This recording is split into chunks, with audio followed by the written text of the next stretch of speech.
The Mid-America Veterans Museum is a 501c3 nonprofit business. The museum would not exist without the donations of our generous community. Your donations ensure the museum continues to share and preserve the stories of our veterans.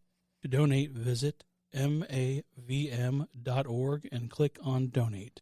The information, opinions, and recommendations presented in this podcast are for general information only. The primary purpose of the Operation Insight podcast is to educate. The views, information, or opinions expressed on the Operation Insight podcast are solely the views of the individuals or guests involved, and by no means represent absolute facts.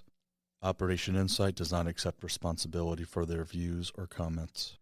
The Operation Insight podcast may at times cover sensitive topics, including but not limited to suicide, abuse, violence, severe mental illness, sex, drugs, and alcohol addiction. You are advised to refrain from watching or listening to the Operation Insight podcast if you are likely to be offended or adversely impacted by any of these topics.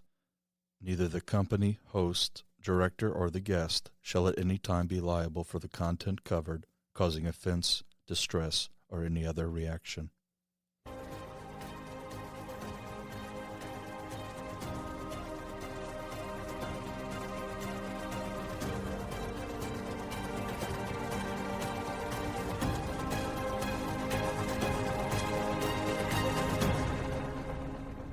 Welcome to Operation Insight with your host, Sergeant Ethan Gross.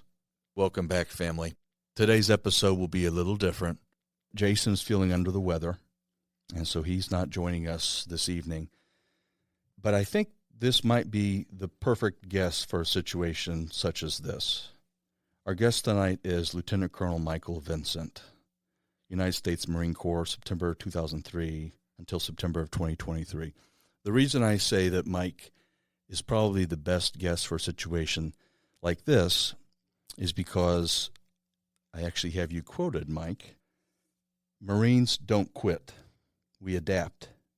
We overcome. We maneuver. Just as Marines don't quit and just as Marines adapt and overcome, we will adapt and overcome tonight. And I'm going to do the very best I can to replicate what the Marines stand for. I love it. Semper Fi. Yep. So, Mike, first of all, I really appreciate you being here. I appreciate you giving of your time. You know, we've been talking since, I think, around May, and you were still based out of Camp Lejeune at that point, North Carolina. Your son was finishing up high school. Am I remembering that correctly? Yep, my twin boys were graduating from high school, and so that's all done now, and we're fully relocated to Missouri. Well, I certainly appreciate you being here. I'm really happy that you're back in the area. But you're actually originally from Tulsa, Oklahoma.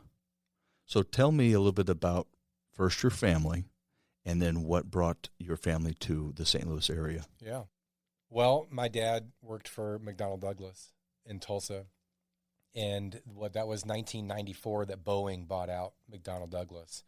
And when that happened, there was a little bit of uncertainty of what we were going to do. And thankfully, Boeing offered my dad an opportunity to transfer to St. Louis and continue doing what he was doing. And so we moved whenever I was just, starting eighth grade, and ended up in the Harvester, St. Charles area. Sure. Francis Howell. Went to Francis Howell High School and started going to a little church up the road and met a girl there. And if I understand correctly, first you met your future father-in-law and then the girl. You know, is that about right? I don't remember what came first. I'll be honest. Knowing me, it was the girl that I noticed first. But it wasn't long before her dad noticed me noticing his daughter. Yeah. And that turned into a summer job learning heating and air conditioning. That was an amazing opportunity. Right here in St. Charles, Carl Library Heating and Air Conditioning, been operating since 1992. And in those summers, summer of 94, summer of 95, summer of 96, I was an apprentice, and he taught me the trade. And I was dating his daughter throughout the whole time, too. Added benefit. Fast forward a little bit, I graduated from Francis Howell, decided to go to University of Missouri. I was there when September 11th, 2001 happened. Yeah. And when that happened, as it was the case for a lot of other young people my age at that time, kind of shifted a lot of our understanding of kind of what we were being called to do at that particular time. And for me, you know, it was a really strong conviction and a strong calling to help in whichever way I could. You know, I could sit here and tell you it was a strong sense of patriotism or anger at Al-Qaeda or something like that. There were elements of that, I'm sure, but, you know, really it was seeing a lot of other of my peers joining up and feeling called to help in some way. Maybe as a heating and air conditioning guy, I don't know. I wasn't really sure what I was going to do to help, but I felt like I could help. And frankly, I went to officer candidate school in the summer of 2002, still had a year of college left. But when I graduated OCS at the end of that summer of 2002, you know, the Marine Corps basically, like the other branches, you know, said, okay, good job. You completed OCS. You need to go complete your degree. Once your degree is completed, we'll commission you. So I came back to Mizzou, finished my degree, and then in 2003 is when I was actually commissioned. And the Marine Corps gave me logistics as an MOS. And you know what?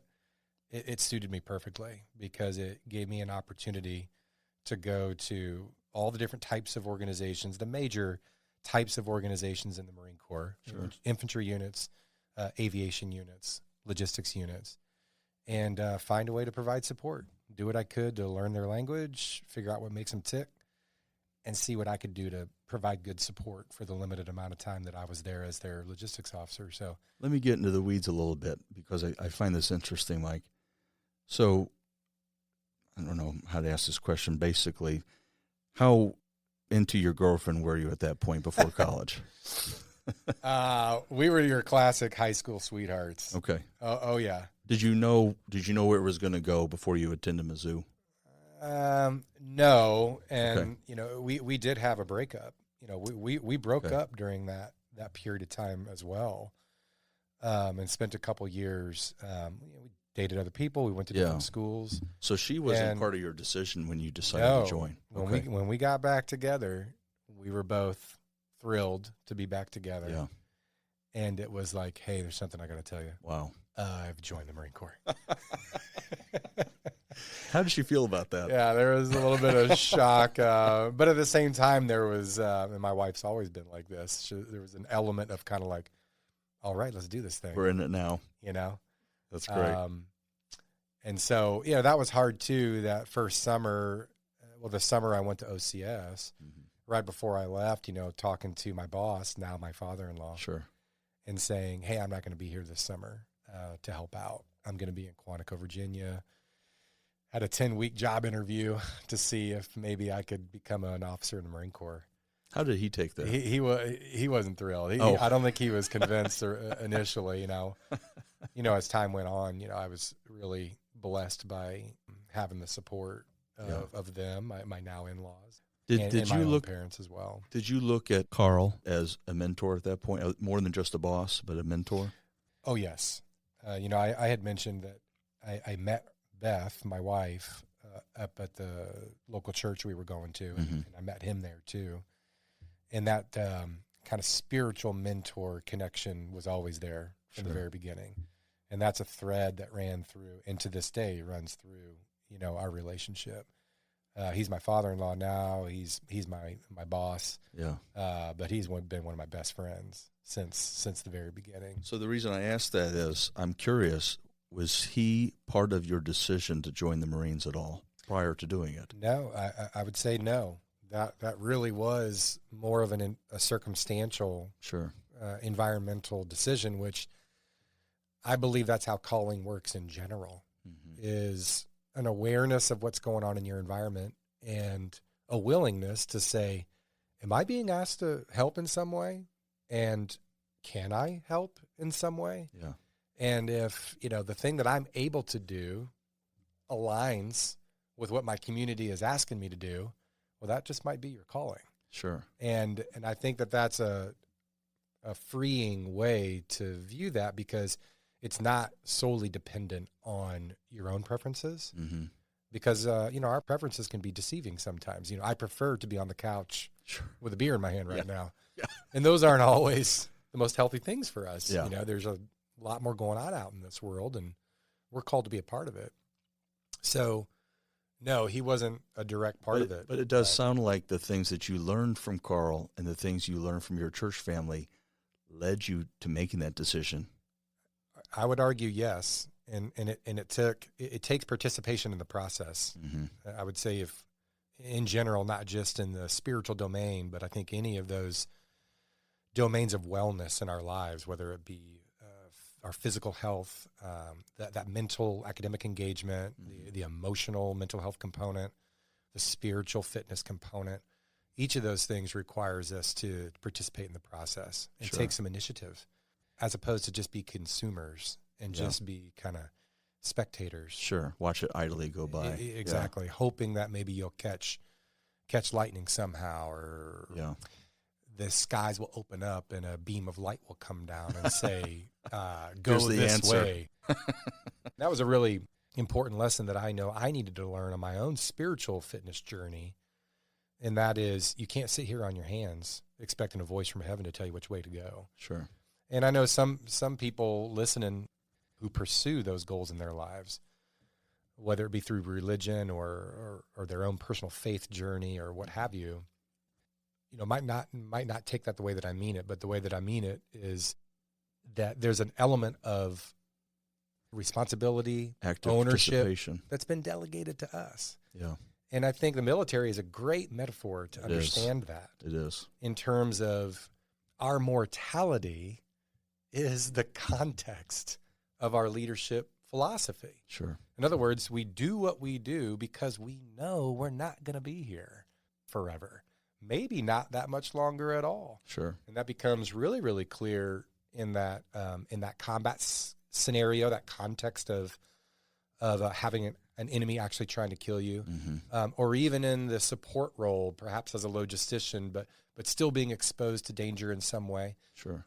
But it's true right now, still. Yeah. And so how we lead in our families, how we lead in our organizations, how we lead our teams should, if nothing else, be in the context of, I need to prepare those that are going to come next. There's an element of selflessness involved. Yeah, an understanding that you are going to fade away. Yeah. And what's going to be, what have you done once you're gone? What will your legacy be, if any at all? That provokes a focus on others. I think it should provoke your focus to be on others, as opposed to that focus being on building up your own influence, power, brand, company, financial situation, whatever the case may be, where we're tempted to just stockpile and hoard away those things as if they're so scarce. And if I don't bury it out in a field now, I'll never get it back. Divorcing ourselves from that mindset and realizing, like, no. This organization is going to be fine without me, but there's individuals in here that I can have a positive influence. That's a tough truth to accept. Yeah. In the long run, in organizations, especially in the military, this sounds a little callous, but in the long run, you're a number. Yeah. And you are a cog in the mechanism that is the United States military. You can have an impact, and you can have a spectacular impact on your Marines, your soldiers, airmen, sailors, whoever it is. But at the end of the day, someone's going to relieve you of your post. That's right. And they're going to be the commander, and the memory of you will fade in some capacity. Everyone has that fate. That's everyone's ultimate destination. We all know what it's going to be. That's right. You're getting into something that I want to talk more about later, but I just want to touch upon it right now. The power and the potency of teamwork and teams. When you try to do something individually and when you try to save the world by yourself, you're going to fail. But if you can find a team and if you can find compatriots that you can trust and you can rely on and that complement you, that's when you have a winning team. And that's when you have a winning strategy. So anyway, we'll talk about some of your philosophies about leadership and team building later on, because I'm really interested in talking about that. So let's get into the weeds a little bit more about you being at Mizzou. So the Marines do ROTC really differently, don't they? Yeah, ROTC is one of the programs, one of the accession pipelines to be a Marine officer. It's Naval ROTC. Gotcha. So there's no Marine Corps ROTC. It's going to be Naval ROTC. And just like the Naval Academy, if you are a midshipman at the academy, or if you're a midshipman at, say, Mizzou's Naval ROTC program, you can opt Marine Corps. You can Gotcha. kind of choose and then kind of compete for that opportunity to take one of those Marine quotas, if you will. And if you get that, then you'll go to Quantico, Virginia one summer and go through kind of a officer candidate school type experience. It's a little different. Midshipmen in Annapolis, Maryland don't go to the same. The program isn't exactly the same, but it is in Quantico over one of their summers. Same thing for midshipmen at Naval ROTC. They'll go to Quantico during one of their summers or two of their summers and get a little bit of the philosophical kind of indoctrination. Sure. But there are other pipelines to become a Marine officer. Not only are there the enlisted commissioning programs for those that enlist first, and then during their enlistment through tuition assistance, or perhaps they go on the reserve side, complete their degree, and can come back through. Mm-hmm. There's those enlisted commissioning programs. But then there's platoon leaders class, PLC. Gotcha. And PLC is a guy like me, who's just a bearded, long-haired college student walking around campus who sees a recruiter one day and follows said recruiter and says, hey, you're a Marine, right? I didn't really know, other than I recognized the uniform from the movies. I didn't have any family that were in the military, none in the Marine Corps. My grandfather was in the Army. Past that, I didn't really have any exposure to it growing up. Yeah. And so when I saw a Marine Gunnery Sergeant on campus, I followed him, got into a conversation with him, and he challenged me to apply for officer candidate school. This was right before September 11th, by the way. Wow. I want to say this was like May of 2001, around that time. So what was your impetus then to go up to that recruiter? Well, it's funny you mentioned my father-in-law a moment ago. He didn't necessarily say or do anything that provoked me thinking about it. But my dad, on the other hand, my dad who worked for Boeing, had been, worked in different divisions within Boeing, including the F-18 program. And so had like a little bit of a connecting brush with understanding the Navy and Marine Corps team. Sure. He sent me an email one day. I'm sure it was like my Hotmail account or something. And he said, hey, Mike, you ought to check out this link. And it was a link to marineofficer.com. And is that out of the blue? Honestly, it was kind of out of the blue. Wow. And, to this day, that was a contributing factor, because I did click on that link and I did look at the website. And as you know, how the Marine Corps does with its advertising and throwing the dress blues in your face and the dude with the sword fighting the dragon and all the cool stuff, I was intrigued. Yeah. And then seeing the recruiter on campus kind of brought it back up, like, oh, yeah. My dad became very real. Thing. And I was like, that's a Marine. Yeah. I recognize him. So that led to me applying and getting accepted to go to OCS. And I want to say it was like August of 2001 when I got my letter that said, hey, we'd like to invite you to come to Officer Candidate School next summer of 2002. And then September 11th happened. And so it really kind of brought into focus, like, whoa, what actually are you doing? Sure. Like, are you just going because you think it'll be cool? Because now the framing and the context of this decision has changed. It got a lot more real. Yeah. And you really start to kind of consider, like, wait, no, what am I really doing? Like, what's driving me here? For me, it really came down to that recognition that I felt like I could help in some way those of my peers that I saw joining up. So my dad was a part of it in terms of provoking that decision. Yeah. So when you say you felt like you could help, I hope you don't mind us kind of delving into this a little bit more, because I find it interesting. What was it about you, your characteristics, personality, whatever it was, what was it that you felt you could contribute? That's a great question. I think pretty quickly I realized, like, okay, I'm probably not going to be fixing air conditioners in the Marine Corps. Although, that crossed my mind, Mm-hmm. I didn't know anything about enlisted versus officer programs. I didn't know anything about that. I just knew that the recruiter was like, hey, you're halfway through your degree. We're going to send you to OCS. Okay, whatever you say. And then once I learned more about the different job and occupational fields, it became kind of clear to me, like, all right, it's probably not going to be a technical field like HVAC. It looks like I could try to become an aviator if I wanted to. I could try to go infantry. Obviously, that's the preponderance of Marine officers that are infantry officers. And then there's these other large fields like logistics.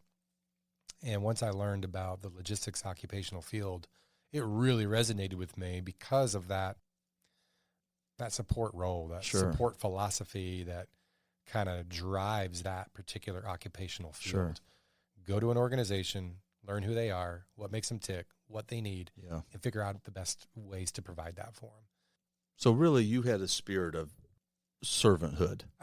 I would argue that spiritual component of it was already really alive within me at that time. Interesting. And I think that recognition of one's mortality, that recognition of serving something bigger than yourself, those components, regardless of the particular religious persuasion or the particular denomination per se, those were threads that were running through that I saw connecting me to what was happening in the country at that time. So I do think there was an element of that perhaps had been developed within me maybe a little bit quicker. And drove me to be willing to kind of take that leap, if you will, out of a realization of this is big, and I want to be a part of something bigger than myself. And I recognize that my physical existence here is something that's going to change. And so I want to be in pursuit of something more in the spiritual domain. Which is funny because I've heard you say, I'm fairly certain it was on a podcast that you were on, Mike, that as far as you knew, the only job in the Marines was infantrymen, riflemen. It wasn't until I got to the basic school, so after officer candidate school, and then came back to Mizzou, finished my degree, went back to Quantico now as a second lieutenant, going through the first 6 months of training that all Marine officers go through. It's an infantry school. But at the end of that 6 months, you start to learn about, okay, not all of you are going to be infantry officers. Some of you are going to need to be intelligence officers and artillery officers and communicators. And it was probably halfway through the basic school that it started to sink in, like, oh, wait a second. There's other options. So I'm not infantry. Okay, I'm cool with that. It wasn't clear to me. That's funny. So am I artillery then? Because there's probably only a couple of choices. But then I realized, like, oh no, man, there's, I forget the exact number of occupational fields at the time for officers, but I don't know, 20, 25, something like that. And that's where the staff there at the basic school start to make a deliberate effort to really educate us on, here's all your other options, and you guys need to start communicating what you believe your preferences are going to be. And based off of your preferences, your class standing, the recommendations of your instructors, we're going to start placing you guys in those occupational fields based off the needs of the Marine Corps, but also based off of your preferences, depending on your class standing. And there's a complicated, maybe you've heard of this before, but they break the class into thirds. And so top of the top third, top of the middle third, top of the bottom third will get their preferences. Bottom of the top third, bottom of the middle third, bottom of the bottom third are less likely to get something at the top of their list. I didn't know that. So it tries to ensure a quality spread. And based off of class standing, but it's a quality spread of a whole bunch of quality people. Everybody's quality people. So, everybody wins in the end, but certainly the Marine Corps is going to make sure its needs are met first. So all those Marines out there have what they need, If you would, Mike, just for a brief moment, and then we're going to delve into your first duty station. What do you remember about 9/11 that day? Yeah, I was a student at Mizzou studying history, and I had a paper due that day that I guess I had probably procrastinated on, and I got up early that morning to finish it. And, you remember probably how it was back then. We didn't have computers in our rooms necessarily, not like we have now. Maybe some people did, but I didn't, so I had to go find a computer lab. And there was a little computer lab in my dorm on the bottom floor, and it was just a corner of a big common area that had been set up with maybe a dozen or so computers. In that same area, there was like a lounge area with a TV and couches and things like that.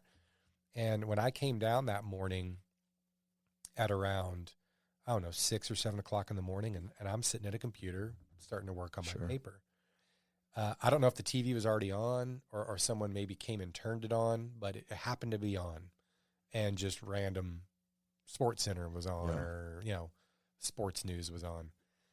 And if I remember right, it was around 7:15, 7:20, 7:30 Central Time, 8:15, 8:20, 8:30 or thereabouts Eastern Standard Time.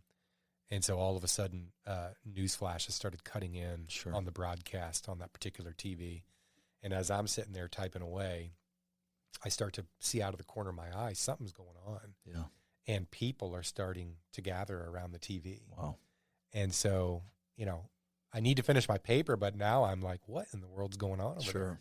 So I walked over there to see what was going on. And as you can imagine, I ended up sitting there for hours, maybe 2-3 hours, didn't leave that couch, focused in on the news coverage of what was going on and, the reality that was starting to set in of what had happened. Coincidentally, that semester at University of Missouri, I was taking a class called International Terrorism. Wow. It's just by total coincidence. It was an elective. I was taking it. I was in the middle of, this was September, so I was in the beginning of the semester taking a class called International Terrorism. We started hearing that classes were canceled that day. All classes were canceled. Well, my international terrorism class was supposed to meet that day. I was scheduled to go to that class, and I was like, I still want to go. Yeah. Because if the professor happens to show up or whatever, I just want to ask him his opinion and get his insights. Very topical subject. So, it was maybe like 1 p.m. or 2 p.m. And so I went to class, even though I had already been told all classes are canceled. And sure enough, I showed up, and almost everybody else in the class had also showed up. How about that? Just like, hey, I know it's canceled, but I just wanted to come and see are you hearing anything? Is the professor here? We'd love to talk to him. And after a few moments, I want to say it was like an assistant professor or someone, maybe his assistant came in and said, hey, I saw you all gathering. I've called Professor, I forget his name now, unfortunately, and I've let him know that you all are here. He's going to try his best to make it here and meet with you guys. And a few minutes later, he showed up. And he's like, hey, I've been on radio programs this morning. I've been interviewed on radio programs, answering questions people want to know. Yeah. And so he sat there with us and told us how he already knows it's Al-Qaeda. It's well established. The intelligence community already kind of, he didn't say that we saw it coming, but you could tell he was very confident based off of the research he had already been conducted and the things he had already been involved in. He already knew it was Al-Qaeda. And this is before I'd even heard that's incredible name of that organization on the news. So we got as much as we could out of him, and he's like, but hey, listen, I'm due for another interview. You guys need to get back and, take care of yourselves and see, we need to be on guard, be alert. We're not sure what's going to happen next. And so we all kind of left there going, oh my God, this is crazy. I bet. It's interesting to think about your international terrorism course. When you think about just a year later, that textbook had to probably be ripped up and totally redone based off 9/11. Yeah. You're probably right. The understanding of international terrorism, the understanding of their tactics. Obviously there had been terroristic acts before 9/11, but 9/11 was a game changer in so many devastating ways. Did you have moments, I'm sort of jumping around here a little bit, Mike, did you have moments when you were deployed to Iraq and or Afghanistan when you thought back to those times in 2001? Yeah, definitely. One kind of funny connection that I thought about was when I went to OCS in the summer of 2002, operations in Afghanistan were already well underway. Sure. November of 2001, even maybe October of 2001, there was operations going on in Afghanistan. So by the time I was in Quantico at Officer Candidate School in June of 2002, we all had a pretty clear idea of the operations and where we were probably going to be deployed. Sure. So I thought, maybe I wasn't watching the news closely enough back then or whatever, but when I got to Officer Candidate School and got issued camis, we got issued green woodland camis, which we wore and trained in there at Officer Candidate School. And we got issued 2 sets of desert camis. And I remember the staff issuing us those desert camis and saying, hey, put these in the bottom of your wall locker. You're not going to wear these while you're here. And then get this, one of the staff instructors, I think it was a staff sergeant, looked at me. I know what it was. One of the candidates was bold enough to say, if we're not going to wear these, why are you issuing them to us? And the staff sergeant said, because you're going to wear those next year when you go to Iraq. Wow. And I remember in the summer of 2002 thinking to myself, Iraq. I think he means Afghanistan, right? What does he mean we're going to wear these? So How odd. maybe it was more common knowledge and I just was more I don't think it was. oblivious. But the staff sergeant was like, you're going to wear those in Iraq, next year. Wow. And although I didn't quite make it to Iraq by the end of 2003 and early Sure. 2004, I was there wearing those cameras. And so I couldn't help but think to myself, man, I'm glad I Didn't throw these away. yeah, I'm glad or I guess 2005, early 2005 is by the time I got there. But as I'm wearing my desert camis, I'm thinking to myself, oh, I'm glad they issued us these because I've got a couple extra sets of desert camis now. That sure enough, I wore them in Iraq, just like the staff sergeant said.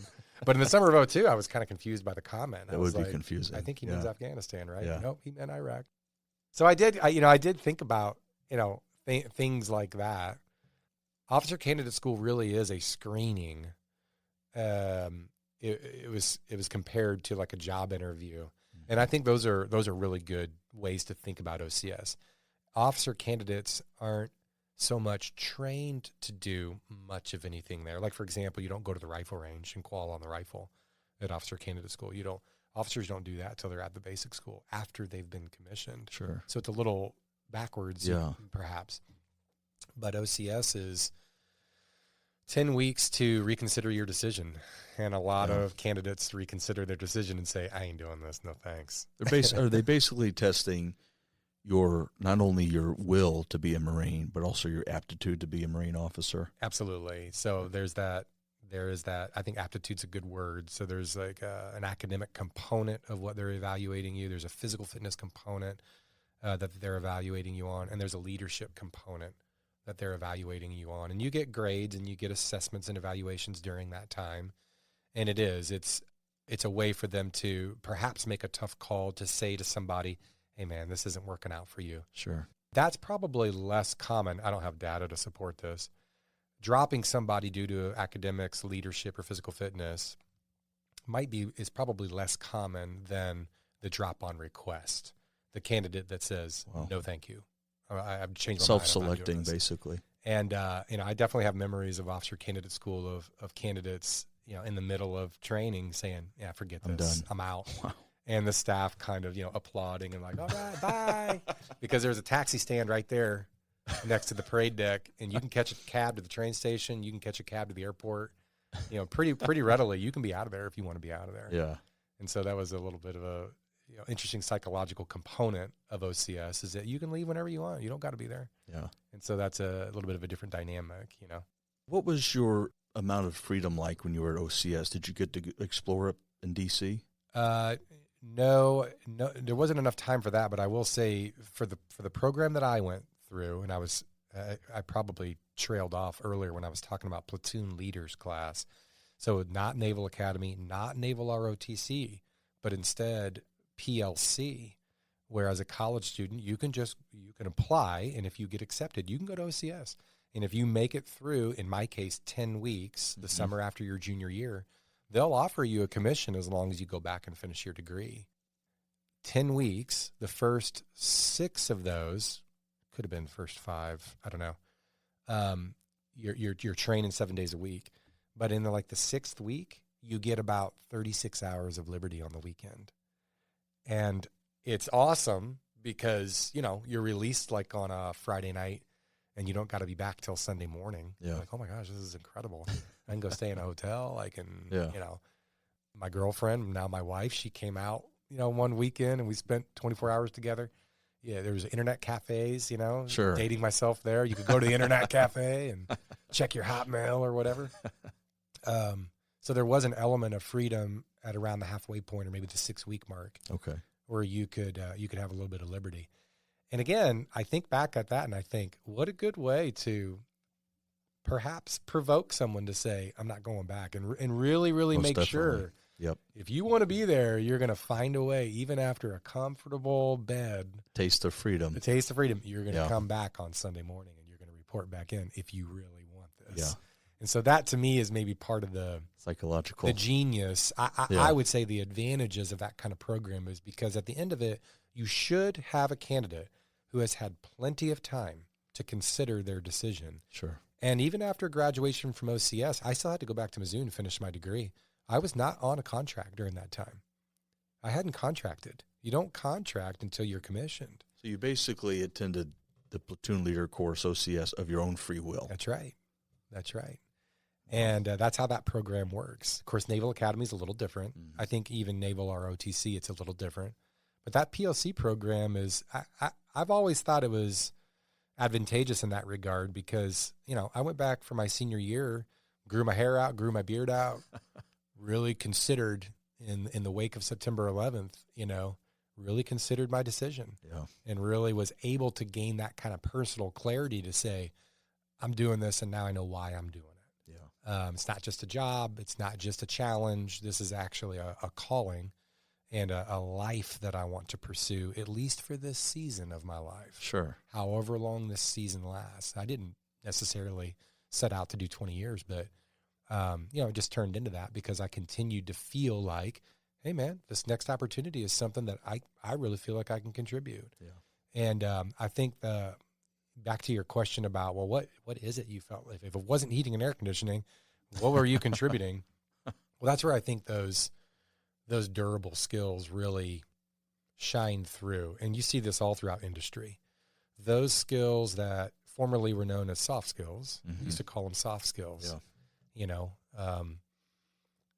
commitment and communication skills and resilience, these types of things that we know, even if you lack in some ways in your technical ability, if you lack a particular certification or if you lack even some experience, if you've got these durable skills, I read a Forbes article a couple years ago that is rebranding soft skills into durable skills. And I like that because I think it really captures a little bit more of what we're talking about. Sure.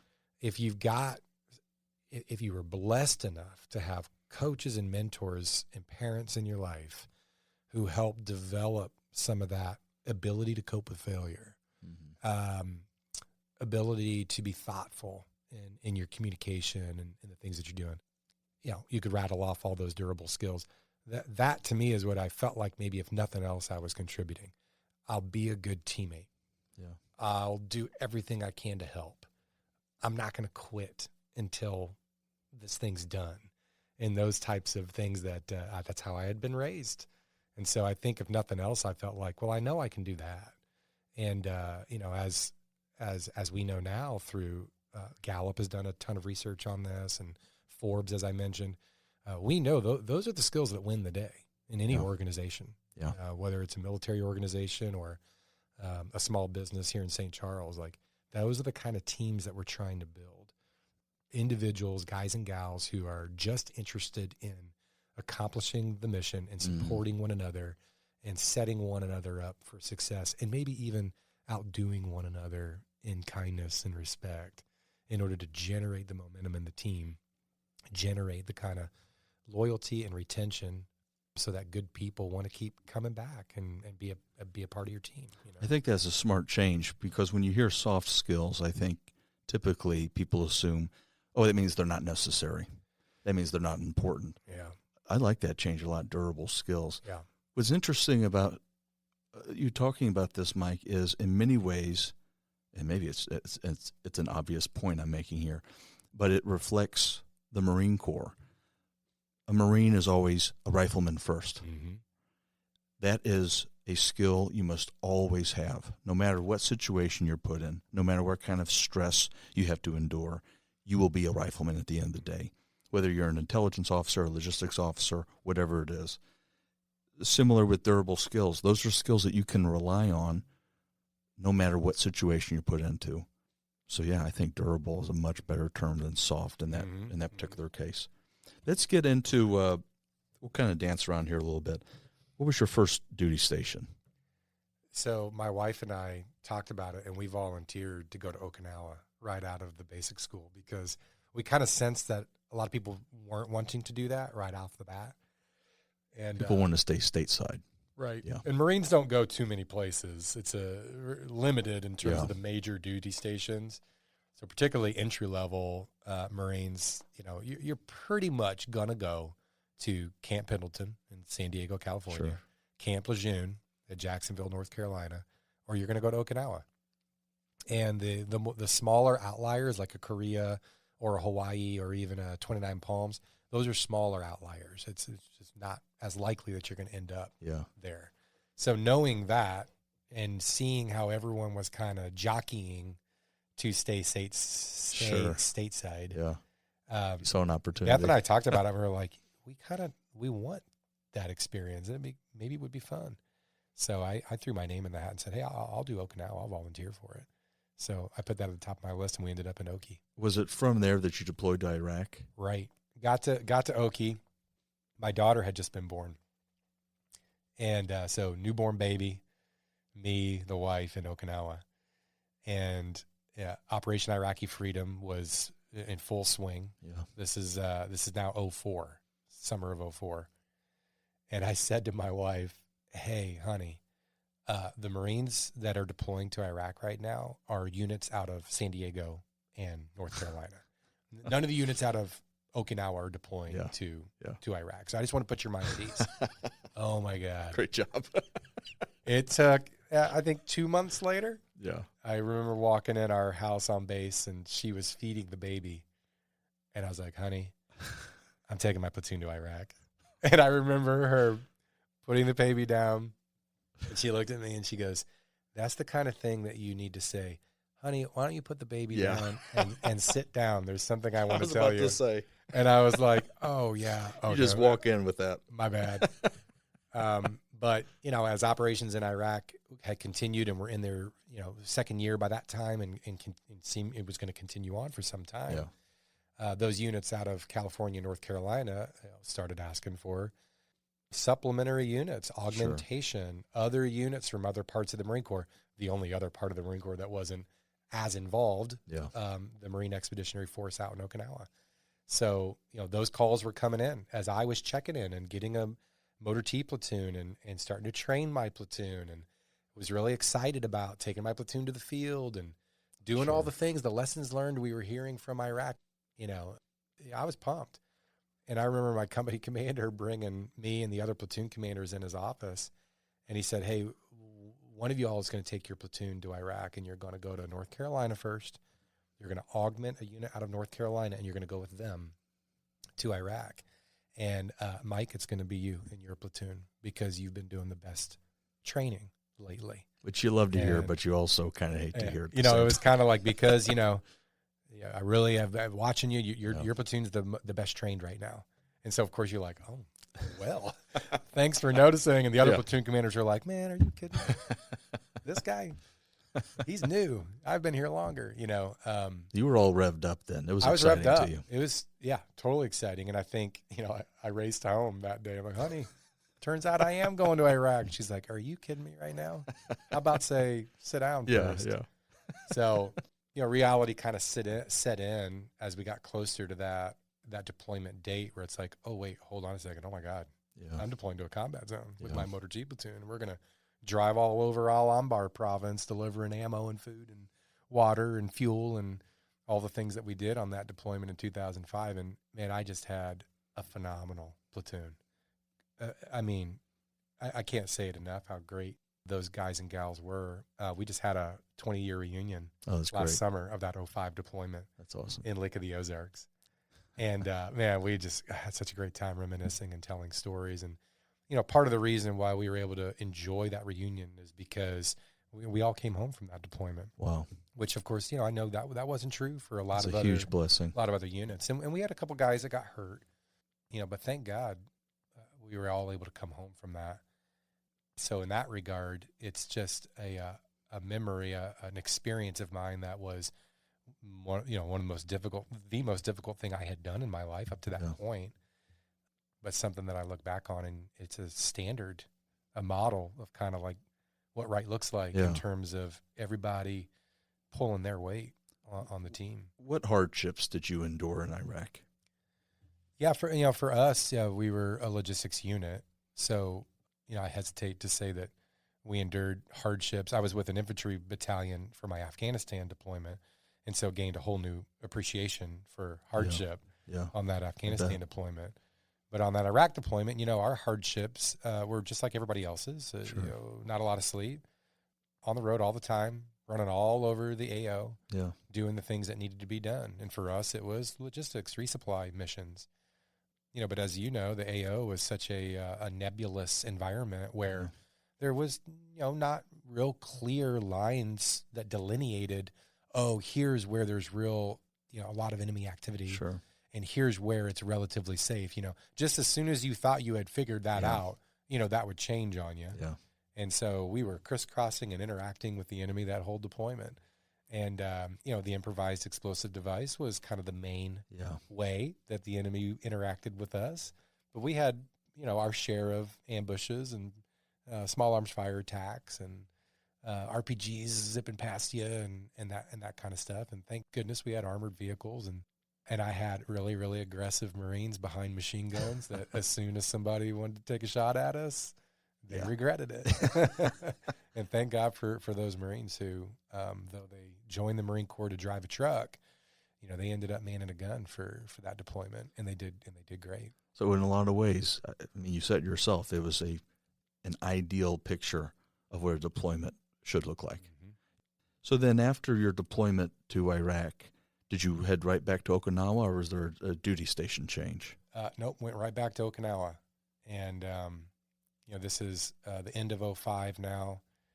Immediately I could see that whereas I took my platoon to augment units out of the East Coast, now a whole company was getting trained up to go and augment, I believe, another East Coast unit. And, just assumed and thought, oh, okay, well, I guess I'm going to fall in somewhere with this company that now is going to deploy, 6 months from now or 8 months from now or whatever it was. But instead what happened is I got nominated to go interview to be an aide-de-camp for the commanding general of the organization that I was in. So essentially you were a personal aide to a high-ranking officer, a general in this case? Yep. And, of course, I would have never guessed that was a job I would have in the Marine Corps. Yeah. I interviewed with 6 or 7 other lieutenants. I do think the Army has a very similar system where a 1-star general will have a lieutenant as their aide-de-camp.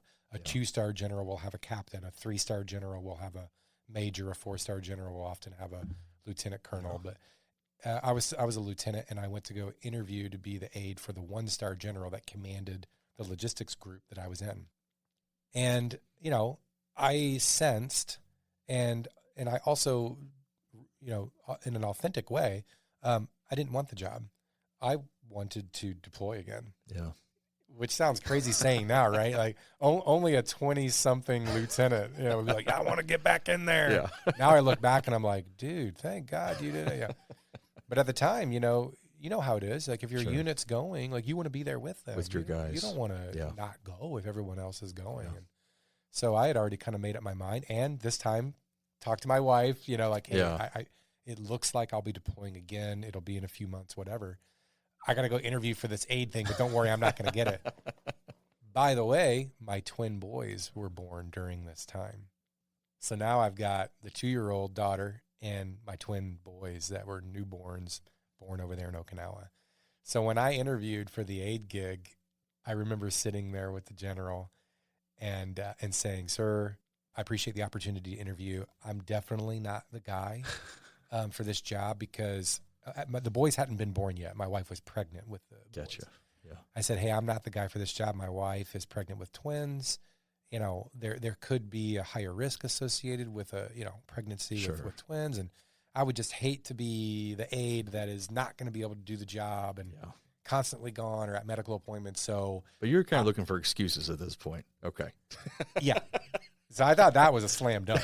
I thought for sure that he was going to be like, yeah, you're right. I can't have my aide flaking out on me and, getting medically evacuated out with his wife or his babies or something. So I kind of figured, there's no way. And I'll never forget the general looking at me and going, wow, Mike, I really appreciate those family values. That's exactly the kind of aide I'm looking for. And I'm like, no. I don't think you heard me. I take it back. I take it back. I'm saying I'm not the guy, you know?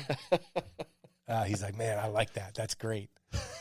And so I got the job. I ended up being his aide. And I'll tell you, he was just one of the greatest bosses I've ever had. He was awesome. And I know not everybody has that same experience being an aide for a commanding general. But not only was he just a genuinely good human being and a good family man and just a great person, you're in Okinawa. So when you're traveling with the general, you're traveling to some really cool places. Sure. You know, Korea and the Philippines and Thailand and mainland Japan. And, you know, he was a guest of honor at a couple different birthday balls, one of them in Hanoi, Vietnam. I got to go to Hanoi for the Marine Security Guard detachment that guards the embassy down there. That's their cool. birthday ball. He was the guest of honor. And same thing for Jakarta, Indonesia.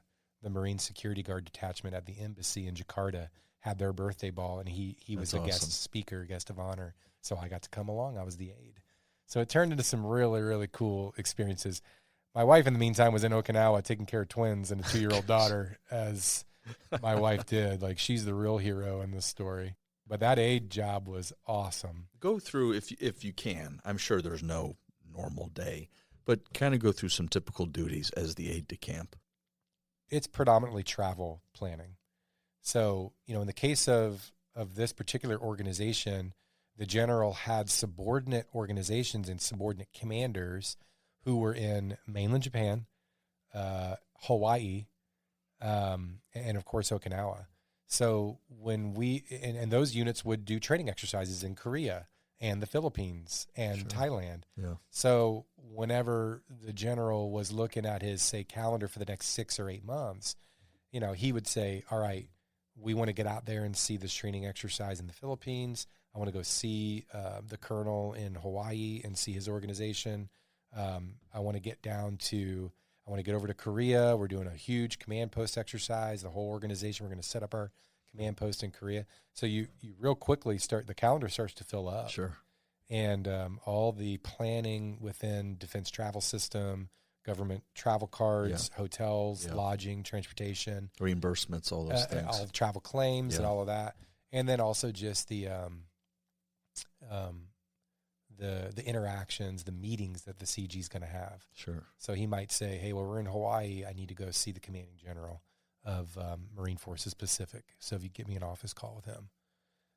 Hey, when we're in mainland Japan, I want to go see the Japanese Ground Defense Force commander of the Japanese Ground Defense Force base near Camp Fuji, where the Marine Corps has a little. Sure. So all those little things, you know, the CG says, oh, yeah, give me an office call here, and we need to go there. And you're writing all that down. So a typical day really is refining those travel plans. Yeah. Maybe sometimes going into the general's office and saying, hey, sir, that thing you want to do is not going to work. It's not going to work out. You know, I'm thinking maybe this instead, or if you want, and getting all that in the system, getting it all booked, getting it all planned, making sure the CG knows the plan and that he's got the right uniforms and that you're ready to rock and roll. So it's primarily travel planning. But the general might say, hey, I've got a meritorious coin program. I want to be able to give coins from the commanding general out to Marines that have earned some recognition. So managing that program for him would be another responsibility. So purchasing the coins, getting the coins, keeping track of the coins, because all that's with appropriated funds. So you need to keep track of when those get handed out and why they get handed out. I would imagine, you know, it's going to sound obvious, but your scheduling and coordinating skills probably were really honed in and refined. But I would also imagine, and tell me if I'm wrong, Mike, I would also imagine that your personal skills and your communication skills increased exponentially.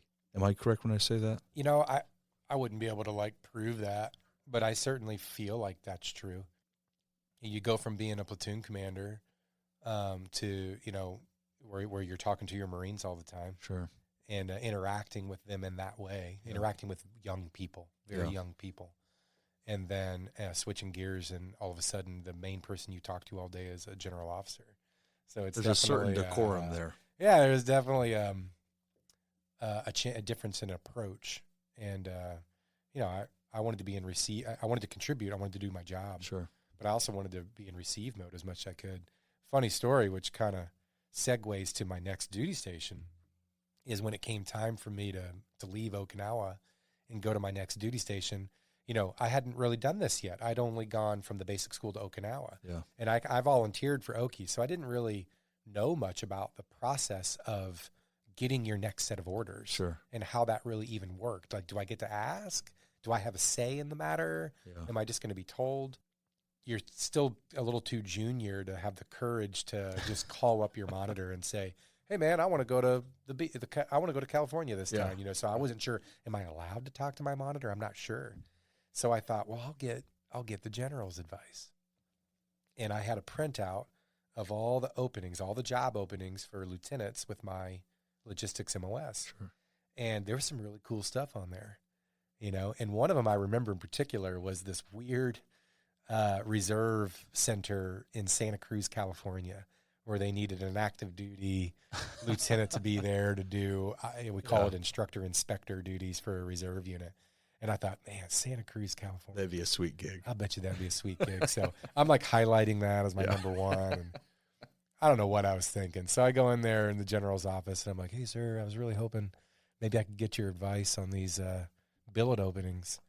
And the general looks at him. And I can't remember if he told me there on the spot or if he said, "Oh, yeah, I'll take a look and I'll get back to you." But whenever he got back to me, he goes, easy, Mike. There's only one unit on here that you need to be gunning for. I'm like, oh, I wonder if it's the Santa Cruz. And he gives me the list of billet openings, and he had circled 7th Marines Regiment in 29 Palms, California. One of the more, all the Marine infantry regiments in the Marine Corps are infamous in some way or another. Sure.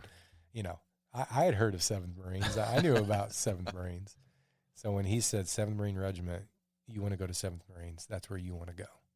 And I was like, oh, thanks, sir. Wow. Thank you for that. Sorry, what were your thoughts on the Santa Cruz? No? Okay. Wow. 7th Marines. Okay. Thank you. God, what a waste, Man, that is not what I was looking for. And so I didn't really know what to make of that, but I could tell the general was convinced, like, hey, man, that's the unit you want to go to. Man, was he right. Because whenever I got the call from the monitor some weeks later, and the monitor said, "Mike, have I got a gig for you? 7th Marines." And I thought to myself, did the general make a call on my behalf? That unbelievable. He better not have. I remember thinking, like, this is too much of a coincidence. Yeah. The CG says 7th Marines, and now I'm getting 7th Marines. And it's in 29 Palms, California, not San Diego. 29 Palms, which is a high desert. There's no beach there. There's the sand, but there's no ocean, So I'm like, how am I going to tell my wife this? So I break the news to my wife. I'm like, hey, honey, our next set of orders is going to be to 29 Palms, California. And she's like, I thought you told the monitor West Coast. And I said, well, in the monitor's mind, it is West Coast because it is California. And so it is West Coast. But there's no coast there, to your point. And she's like, oh my gosh, this is intimidating. And, that was the highlight of my career, is my 3 years within 7th Marines. And I spent a few months up at the regiment in the motor T section and the logistics section. And then within a few months, I think once the regimental logistics officer realized that I wasn't completely lost, he was like, I'm going to let you go down to one of the battalions. So I got to go down to 2nd Battalion, 7th Marines, and that changed my life. Those years with that battalion just completely changed my life for the better. What was it? It was a great lesson in leadership, or what was it that changed your life? I think the Marine Corps makes a lot of efforts to harmonize the manpower process for an infantry battalion more than they're able to do for, say, a logistics unit or even an aviation squadron, which the aviation squadrons also try to stabilize for a deployment cycle. But certainly with the infantry battalions, you could feel the Marine Corps doing everything it could to allow that commander to build the team on the front end before deployment and to keep that team together through the whole training workup, through the whole deployment and through the whole post-deployment cycle. Wow. And then for many of us, I don't know the percentage, but I'm going to say half of us all stayed together for the next deployment after that. So what ends up happening is you become really, really close. Yeah. Because it's that same cadre of Marines that you're doing everything with. Yeah. And because it's an infantry battalion, you're in the field all the time. It's, obviously real busy, and those years it was real busy, and You're in the suck together. you're all in it together. Yeah. And other units in the Marine Corps exist to support those infantry units. And I would say, the aviation units as well. Everybody exists to make sure they are stabilized and set up. Sure. And so some of those logistics units, like even my Motor T platoon that I took to Iraq, we didn't have that same, there was cohesion and there was, we were tight, Sure. but not like what I experienced in that infantry battalion, because we had so much time together Yeah. and so much repetition, training, and then the deployment. And then, like I said, for almost half of us, another workup and another deployment after that. So that really just creates an intimacy and a cohesion that you can't create that any other way. It just takes time. It takes chemistry. It takes just everyone together in the hardship, growing closer together. And so that's the ideal. That was awesome. And that's what you need to win wars. I think people might be surprised to hear that that's the exception that you experienced, and it shouldn't be that way. But I think in many cases it is. I only have my own career to compare it to, but it's the only time I really saw and felt the whole Marine Corps, headquarters Marine Corps, through our Marine Expeditionary Force there in California, through our division headquarters, bending over backwards to set us up for success. Yeah. And I could feel it. And then in units that I was in after that, it was fine, but you could tell it was kind of like, hey, listen, we're going to make certain sacrifices in the training command environment. Sure. Obviously, training command units aren't going to deploy. We're going to make certain concessions even in this aviation group or even in this logistics unit to make sure that our infantry units, the pointy end of the spear, are completely set up for success. It's not to say that other units don't enjoy that stability when it works out, but I could really feel it those years with that battalion in a way that I didn't experience it. That's amazing. At any other units in the rest of my career. So it was special. I may have already passed this. This might have been an Iraq story. I'm not sure. Kind of going back to what you said earlier, Mike, about you just wanted to help. You had this urge to help. Tell me about the story of fixing someone's AC. Yeah, well, like I said a moment ago, it became clear to me like, oh, okay, I'm not going to be a heating and air conditioning technician in the Marine Corps. I'm going to be a bit more of a generalist, which suited me very well, as I said. But, I still knew a few things about air conditioners. Sure. Yeah. In Iraq, for example, the Marines, caught on that I could occasionally fix a window unit here or there if called upon. And I'm a little embarrassed to say that at the beginning of that deployment, we would operate nocturnally. We would do all of our resupply missions at night. So you'd come back after being out all night and, it's the morning and you get everything cleaned up and buttoned up and put away. And now you're going to go get some sleep and start the whole cycle over again in 6 or 7 or 8 hours. So I'd go to my tent, and inevitably the tent flap would pull up and sunlight would beam in, and I'd hear the voice of one of my Marines or some other Marine. Is Lieutenant Vincent in here? Lieutenant Vincent, are you in here? And I'd pop up out of my cot and, yeah, I'm right here. Sir, we were told you could come take a look at our air conditioner. Oh, yeah, absolutely. And I'd throw my boots on and grab my Leatherman, and I'd race out my tent, and sometimes I'd be able to fix it and sometimes I wouldn't. But later in that deployment, the tent flap would pull up, the sunlight would beam in. Hey, is Lieutenant Vincent in here? And I'd say, no, man, he's not here. He's on the road. Yeah, we're not sure when he's going to be back. I'll let him know you came by. I feel bad that I started doing that. But in Afghanistan, our infantry battalion was spread out over a large AO, of course. Seems like it always turns out that way. And there were combat outposts that we had built and the Marines had built to harden their positions and start operating out of these, very remote rural villages in southern Afghanistan with a mission to recruit and train local police forces. That was actually our mission in 2008. Was here's a Marine Corps infantry battalion that's going to go move into 8 or 9 villages in southern Afghanistan and start putting together local police forces from the residents that lived there and start issue uniforms to them and make a little pistol range and start kind of just teaching the basics of patrolling and kind of a law enforcement gig. So it was we thought, okay, well, I guess we can do this. As it turns out, many of those villages, we were not welcome there. And it turned into a fight in several of those places. Wow. And so for some of for units, it was a fight the whole deployment. It was just fighting to stay in that village against what ended up being, a couple of different Taliban training centers. And they were doing their own training out there. And didn't appreciate us moving in next door. And one of those distant outposts, and by this time I'm a captain. I'm not necessarily leading these resupply missions like I was as a lieutenant in Iraq years prior, but now I've got a couple lieutenants that work for me, and they're the ones out there with their platoons running these resupply missions. I would ride along whenever I could, and on one of those days, I did ride along with one of my lieutenants in his platoon, and this is maybe halfway through the deployment because the Marines knew where they were going. They'd been to this FOB before. And generally varied their route for their own security purposes. Try not to be too predictable. Don't take the same road trail in every time. This is southern Afghanistan. There really weren't any roads to speak of anyway, so it made it a little easier to off-roading was kind of the norm. Create your own, pathway, and there was obviously security benefits to being random with the route that you took.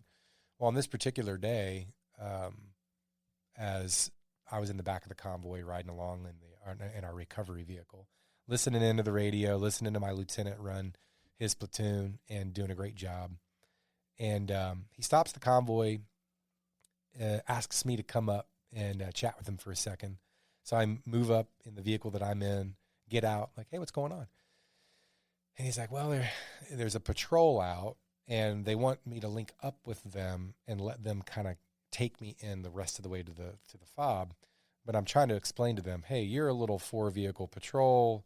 I'm a big, cumbersome logistics convoy with 12+ vehicles, heavily loaded down. I'll meet you at the FOB. I've been there before. I don't need to link up with you. I don't really need a guide. I got this. Sure. But the patrol leader was insistent in saying, like, hey, my lieutenant is telling me to tell you, come link up with us down here and let us lead you in. Let us guide you into the FOB. We're up on a ridge line. They're down in this wadi. We didn't want to be down in there. Yeah. We liked where we were perched up on this kind of elevated terrain where we could see well and make better decisions. So, I told the lieutenant, like, hey, man, you make the call, but if you're asking my opinion, let's do what you normally do. Yeah. You decide what route you want to take in. They'll be fine. Don't worry about that patrol. And we'll talk to the lieutenant when we get there. I'm sure he'll understand. Well, as we started snaking our way to the FOB, the patrol, probably frustrated with us, starts turning around, also making their way back to the FOB. We did not go down and link up with them. But as they were turning around, kind of doing a little bit of the Austin Powers, kind of turning vehicles around, Sure. One of them hit a massive improvised explosive device. And there was a gunner in the turret, 3 Marines, a driver, an A driver, and a Marine in the back, and there was a Navy corpsman in the back as well. The Navy corpsman was killed, and the Marines were thrown from the blast, thrown from the vehicle, and severely wounded and burned. Yeah. Now we are moving down into the wadi. We're going down there with our doc, with our radios. My lieutenant's kind of leading the way to go cordon off the area, get our doc in the fight to start treating the wounded, start to call in a Casevac to see if we could fly. We knew we needed to fly these guys out. We could tell that these were going to be significant injuries, and just kind of start to stabilize the situation as best we could. Sure. And, it just got real crappy real fast. And were you taking any fire? No small arms Okay. fire at the time, but of course you're just kind of waiting for Sure. the next shoe to drop. You're not sure what's going to happen Yeah. next. So everybody got into a security cordon and stabilized. We're ready for a possible attack if one's going to come. We're talking to the nearby fob and the lieutenant and his platoon that were in the nearby fob. We're calling in the CASEVAC. The wounded Marines are CASEVAC'd out, but the doc is still in the vehicle. And the vehicle's on fire, and the ammunition's cooking off.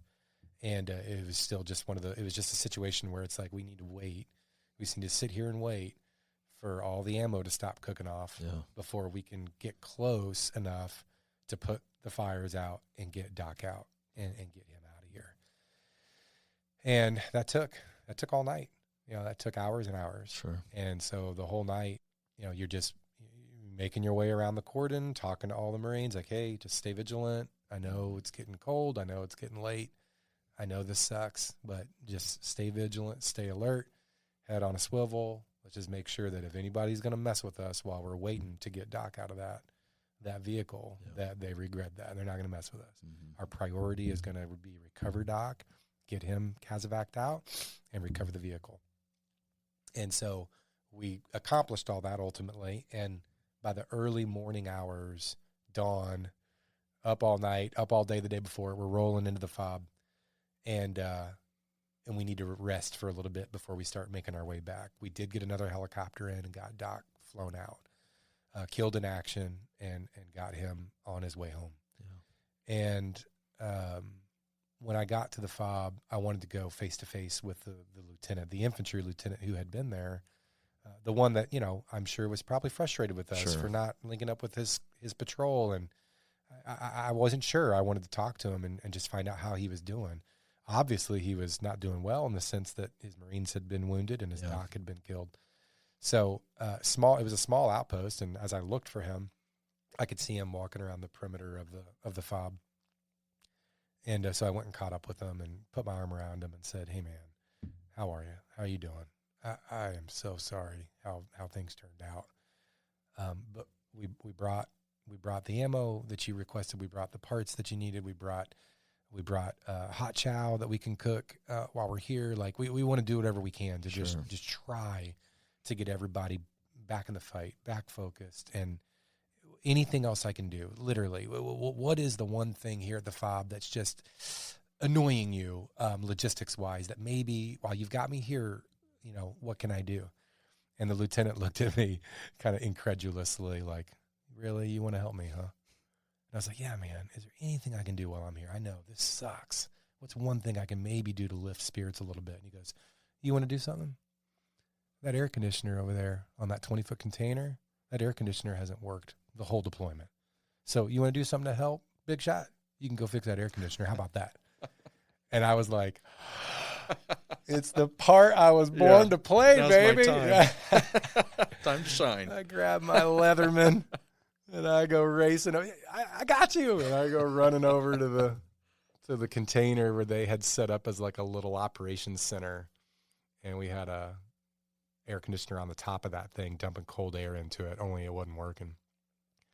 And I got up there on top of that container and started taking panels off and looking at it. And I'm like, oh, I see exactly what's wrong.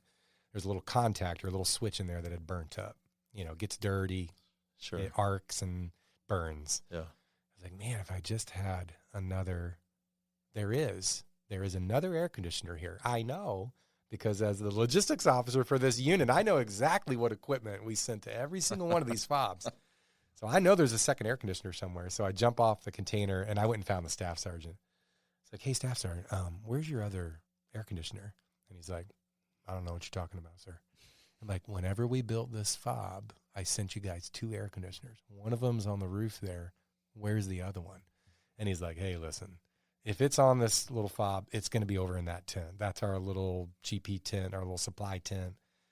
If it's here, it's going to be buried in there with all the other stuff we're not using. I'm like, all right. So I run in there, pull up the tent flap. I'm trying to see, and there it is. So I pull the contactor off of that one, go back up on top, slap her on, fired it up, and we had cold air dumping into that operations center. And I was like, yes. Did you circle back with the lieutenant after that? Well, not to be like, hey, how about that? Sure, sure. I was trying to be cool about the whole thing. I was really proud that, the platoon that was there, the Motor T platoon that had driven all day and then stayed all night with the cordon and got dock out and picked up the whole vehicle. We weren't going to leave the vehicle for those guys either. Like, we recovered the burnt up vehicle as well. Wow. And they cooked a hot meal for everybody. It's just the tray rations that you heat up, the little unitized group rations, the UGRs. So it wasn't like fancy, but it was still hot food. And I was really proud that the Motor T platoon trying to take care of that. Made chow for the infantry platoon there that morning, and so that was great. So we sat down and ate and drank the coffee that the instant coffee. Sure, just tried to let them know they weren't alone. And honestly, I think that was one of the most important things to us as a logistics section within that infantry battalion is, especially in 08, and I'm sure other units experience the same thing. I had people saying things to me like, why are you not flying everything? And when someone would ask me that, like, first of all, they didn't understand just how much it takes to sustain a rifle company in that environment. Yeah. A helicopter can't move that much stuff. You'd need way too many helicopters. They'd have to fly way too many sorties.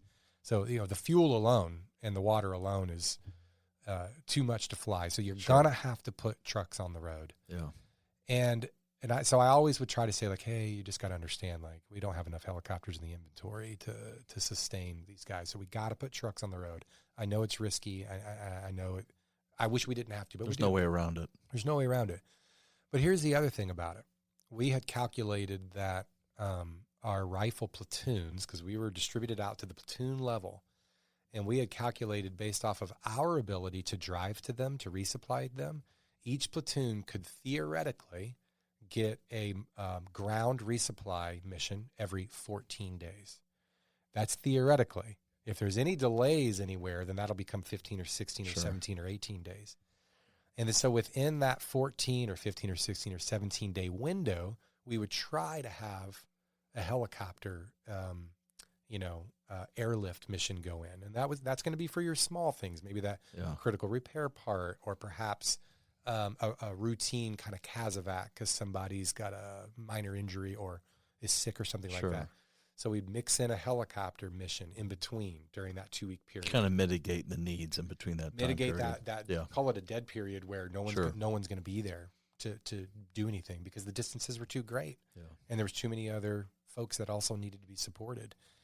The Air Force also helped us establish drop zones at each of our locations. And the Air Force, maybe once a month, would do a containerized delivery system airdrop. Yeah.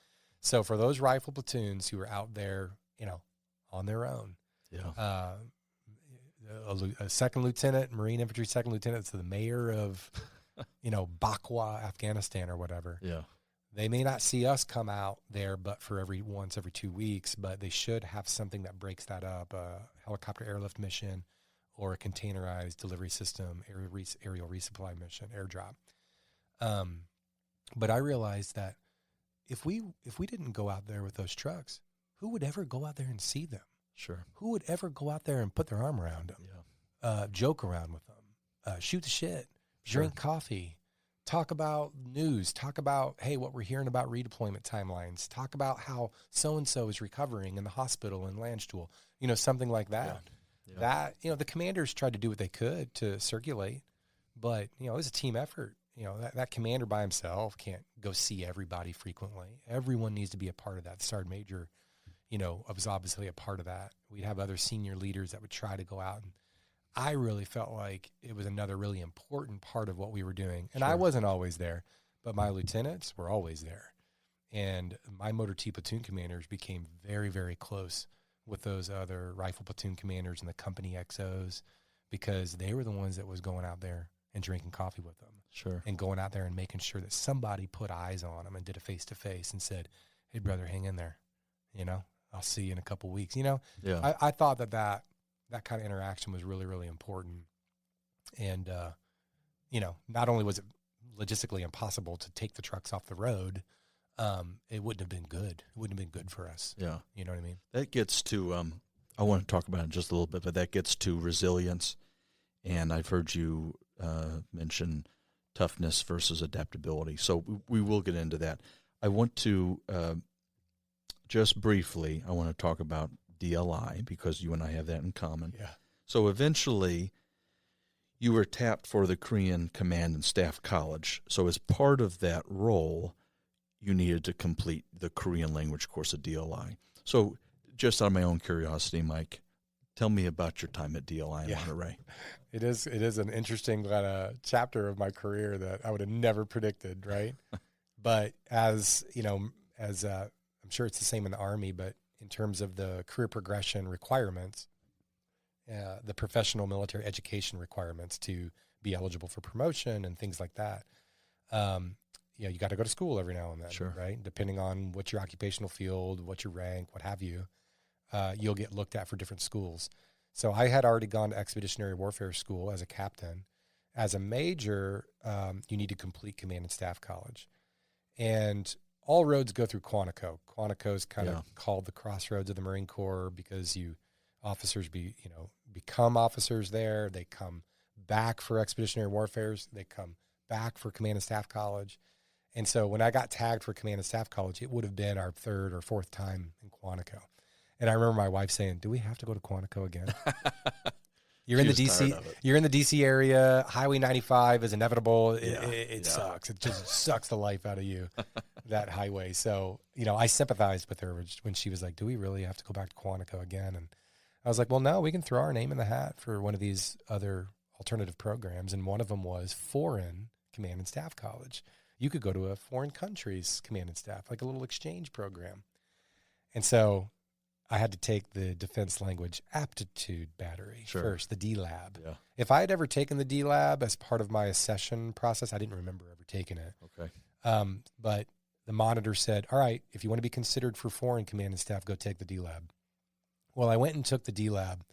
My wife had already seen that there was Argentinian Command and Staff College, French Command and Staff College, Brazilian Command and Staff College. And she's like, "Oh, I want to go to one of those." And I'm like, "Yeah, that'd be awesome. Okay, cool." I go take the D-Lab.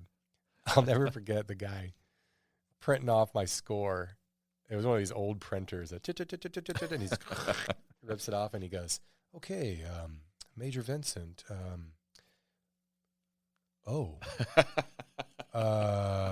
I've never seen a score this high before." And I was like, I kind of felt uncomfortable because there was other Marines there, looking at me like, "What's with this guy? What is he like?" The reality is I watched way too much Star Trek as a kid. Klingon helped. Ferengi. And all these like fictitious language. Apparently I had a high aptitude for foreign language. Yeah, who knew? That's funny. And so whenever I went home and I was like, "Hey, honey, my score is too high to go. They're not going to send me to learn Spanish or French. It's just not going to, that's not how this works." And I said, if we do this, looking at the list, it's going to be Japan or Korea. Yeah. I just wanted to let you know that because we've already done Okinawa. I wasn't sure. And like my wife does, she's like, "Let's go for it, man. Let's just see what happens." That's awesome. And I was like, "All right." So I threw my name in the hat, got tagged for Korean Command and Staff, went to Monterey, learned to speak Korean. Korean is not easy. Oh my gosh. I've heard horror stories about the Korean schoolhouse, and the staff was awesome in a terrifying kind of way because they're actual Korean natives. They're over on contract for 2 or 3 or 4 years. Yeah. Their English is okay enough to facilitate instruction. But after a few months, 2-3 months of the class, English is prohibited. Sure. You're only Korean is all that's allowed. So you get that immersion experience. Was yours 18 months? 15. It's 15 at that point. Okay. Yep. I think they've extended a little bit since then. I don't blame them. I could have used 3 more months, I'll tell you. So, but what an amazing spot, man. As you know, Monterey. It's amazing. Beautiful place. Incredible. Amazing campus. I had been, standing duty my whole career in Okinawa and Camp Lejeune and other places. And standing duty is, usually high adventure on a place like Camp Lejeune, North Carolina. Marines doing all manner of crazy things that you get called in on. And so the first time I stood duty in Monterey, I was like, "Here we go, man. Duty. Who knows what's going to happen tonight?" And so I remember walking out of that duty hut kind of like looking for a fight, like expecting like to just get messed with or shenanigans. And it's so quiet. And, it's like a Friday night. Yeah. I'm like, where is everybody? Like, where's the party at? Where's the couches being thrown off the catwalk? Sure. Where's the fights? Yeah. And because I just kind of been conditioned for like, whatever. And I go walking through the barracks, which are more like dorms there. And I'm seeing like study groups. I mean, like a Russian study group sipping red wine, reading Russian poetry to one another, all four branches together, like engaging in this high level intellect. And I was like, oh, this is a different type of soldier, sailor, airman, and Marine that comes to DLI. These are the cream of the crop. So thank goodness duty was always very calm. Because you just had some outstanding young people that I've heard you say, and I would expect this of any officer that attends DLI. I've heard you say that in some capacities you felt sort of bad because enlisted folks, and I remember this as someone who went through DLI as an E4, they are not only are they struggling to learn a foreign language, they're also still struggling to kind of figure out what it means to be a service member. And so what I've heard you say is, you would come in for formation or whatever and say, hey, here's some coffee, here's some donuts, how you guys doing? Did you enjoy your weekend? And you just see these bleary-eyed people who are like, why is he so chipper? Yes. Tell me a little bit about that experience. Well, again, it was not lost on me that I was being pushed through an exchange program that was, a real like pleasure to be a part of and an honor to get to go to Korea and represent the Marine Corps at a Korean school. Whether I passed my language test or not at DLI, I was still going to Korea and I was still going to go through their course. So it behooved me to study and do well and learn the language, but it's not like my next set of orders depended on it. Yeah. And I realized with the enlisted members of my class, their jobs depended on it. Yeah. I remember in one particular case of a sailor who was struggling, and my neighbor at the time was a personnel officer with the naval detachment there. He was an Navy chief warrant officer. And I remember sitting around one night talking to him, and I was like, hey, if this sailor fails out, what's going to happen to her? Is she going to get redesignated? Is she going to get a different, MOS, have to kind of start over? And he goes, oh, no, she'll still go to a ship. She'll report to her ship. And I'm like, well, in order to do what? She doesn't have a job. And he's like, whatever sailors do on ships that don't have jobs. And I was just like, oh my God. And it really kind of, and every branch had a different policy for their academic failures or whatever the case may be. I think the Marine Corps did recycle you, although I think you got, you had some paperwork in your record if you failed out. I think from what I remember, the Navy and Air Force were extremely strict. Army a little bit less so. Mm-hmm. And so it helped me understand just how much stress everybody was under, and that it wasn't as the same for me because I was a little further along in my career. I was older. Yeah. My orders were different. It wasn't the same level of stress. I still felt a lot of stress, but only because I wanted to pass. I didn't want to fail. Sure. Yeah. I did end up passing. I ended up with a 2.2 plus, 2.2 plus 1 plus. In speaking, I want to say. Yeah, I was quite proud of that. Getting a 2 on speaking, I feel like is almost impossible. Oh, getting the 1 plus on speaking. That's hard enough. Like, oh my gosh, I didn't hardly know anybody else that got a 1 plus in speaking. But anyways, I realized that the stress was just palpable every day, and I just my heart broke for them. So I just thought, man, if there's anything I can do to help everyone just be a little less stressed, because our instructors weren't gonna. These were native Korean folks who just had a different culture when it came to academic settings. Very strict, very hierarchical. And it's their language. No mercy, no sympathy.